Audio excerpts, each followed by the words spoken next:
కర్మకాలి రావణుండు నిన్ను చూడలేదు గాని సీత ఊసునే తలచునా పొరపడి భీష్ముడున్న కాలమంతు నువ్వు పుట్టలేదు గాని బ్రహ్మచారిగా బ్రతుకునా పొరపడి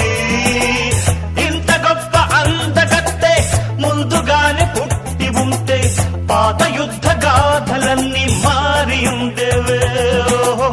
ఇంత గొప్ప అందగత్తే ముందుగానే పుట్టి ఉంటే పాత యుద్ధ గాథలన్నీ మారి ఉండేవే పొరపాటు బ్రహ్మది గాన్ని సరిలేనిది అలివేణి వెయ్యిన్నొక్క జిల్లాల వరకు వింటున్నాము నీ కీర్తనే ముల్లోకాల ఏ మూల విన్నా నీ అందాల సంకీర్తనే హంపీలోని శిల్పాలకి ఎల్లోరాల నాట్యాలకి